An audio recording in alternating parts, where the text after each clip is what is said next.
ভাইয়া একটু কথা বলা যাবে? কি এমন কথা বলবেন বলেন? যে বলি শরমও লাগে। ভাইয়া শরমে কি আছে বলেন? আমি তো ভদ্রভাবে সাল ভাইয়া, বাড়িতে চাইলে কিছু নাই, একটু যদি সাহায্য করতেন। আরে ভাইয়া আপনাকে দেখলে তো ভদ্র করে ছেলে মনে হয় ভাইয়া। আপনি এই রাস্তাঘাটে ভিক্ষা করতেছেন কারণ কি ভাইয়া? আরে ভাইয়া আপনি তো চাকরি বাকরি করে খেতে পারেন, এইভাবে রাস্তাঘাটে ভিক্ষা করেন, লজ্জা করে না? ভাইয়া চাকরি করতে তো অনেক টাকা ঘুষ দেওয়া লাগে, বাসায় মা অসুস্থ হয়ে রয়েছে, বাবাও অসুস্থ হয়ে রয়েছে, বাধ্য হয়ে এই পথে নামতে হয়েছে ভাইয়া। এসব কাজ করে কয় টাকাই বা কামাই করো? তোমার মাসিক ইনকাম কত হয় টাকা? করি ভাই দিনে 10-15 হাজার টাকা। ভাইয়া ভাই আসতেছে আসতেছে। ভাইয়া ভাই একটু কথা বলা যাবে ভাইয়া?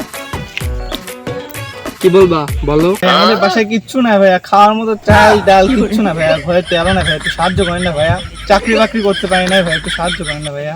ভাই ভন্ডামের দিন আর নাই, মানুষ এখন সচেতন হয়ে গেছে ভাই, এখনো সময় আছে, ভন্ডামের বাদ দিয়ে ভালো হয়ে যান। কি করে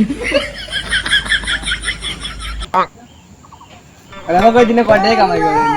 করি ভাই দুজন দিনে 20,000 টাকা মতো হয় আমার ভাই। একজন আসতেছে ভাই ভাই শোনেন শোনেন ভাই, ডাক্তার কি ডাক দিস? আরে উপরে খবর দেখে কি তলে খবর বোঝা যায়? কি আর বলবো ভাই, আমরা তো ভদ্র ঘরের সন্তান, দেখেন কোনো কাজ বাজ নাই, এই জন্যই আমরা এই পথে নামতে বাধ্য হয়েছি, কিছু সাহায্য করেন। কি করে ভাই আমার কাছে তো টাকা পয়সা নাই, তেমন কাজ কামও নাই, আপনারা দিনে কয় টাকা ইনকাম করেন? হয় ভাই, তিনজন মিলে দিনে 30-35 হয়।